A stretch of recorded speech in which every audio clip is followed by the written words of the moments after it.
તેમજ આપણે કચ્છી સમાજને એક ગૌરવ થાય એક ક્ષણ છે કે અમારા ભાભી હર્ષિદાબેન દીપેશભાઈ પટેલ 12 લાખ તાલુકા પંચાયતની સીટ ઉપર એમનો ભવ્ય વિજય થયો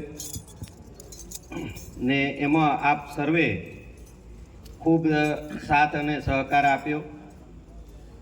પક્ષ જોયો નહીં પણ માણસની કદર કરી અને ભવ્ય વિજય અપાવવામાં આપ સર્વે ખૂબ તનતોડ મહેનત કરી.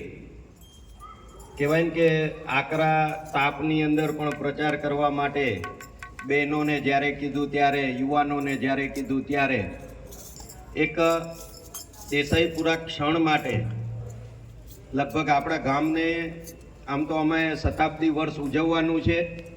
105 વર્ષ થઈ ગયા છે. સમય થોડો ઠેલાતો જાય છે પણ 105 વર્ષમાં એમ કહેવાય કે આજથી ને લગભગ 50 વર્ષ પહેલાં બોરલ ગ્રામ પંચાયતમાં દત્તુકાકા શેઠ એ સરપંચ તરીકે લડ્યા હતા અને એ વખતે જીત્યા અને જીત્યા પછી એમને પંચાયત અલગ કરી. એ વખતની ઘટના. એમના પછી અમારા ગામના વડીલ પ્રેમજી દાદા એ પણ જિલ્લા પંચાયતના સદસ્ય રહી ચૂક્યા છે એવું અમને સાંભળવા મળ્યું છે.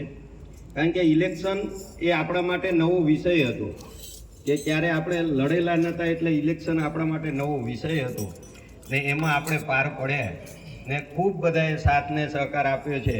તો એવા જ હું અત્યારે શાંતિપુરાથી કે જ્યારે એમના ઘેર ગયા ને પ્રચાર માટે ત્યારે એમને આશીર્વાદ આપ્યા હતા. તો મણિબાપાને વિનંતી કરું કે આવો ને એમનું સન્માન, દીપેશભાઈને વિનંતી કે એમનું સન્માન કરો બાપાનું.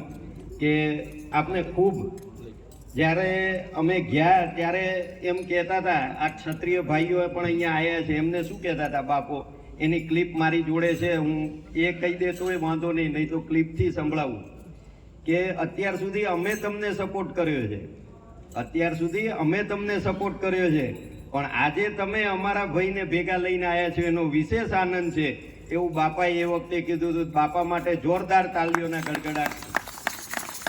આજે આપણે કચ્છી સમાજના એટલે રહેતા દરેક કંપાઓમાં એવી વિનંતી હતી કે ભાઈ ક્યારે મળશે તો અમારે એમનું સન્માન કરવું છે. તો આજે લક્ષ્મીપુરાથી આવ્યા છે, હાથીપુરાથી આવ્યા છે, પછી બીજા લાખમાંથી આવ્યા છે, શાંતિપુરામાંથી આવ્યા છે.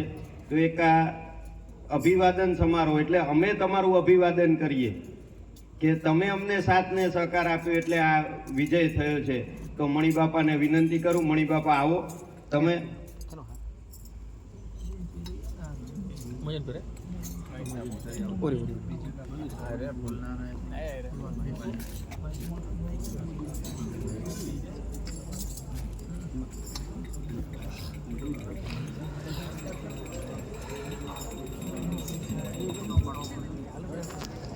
વિનુભાઈ તમે આવતા રહો.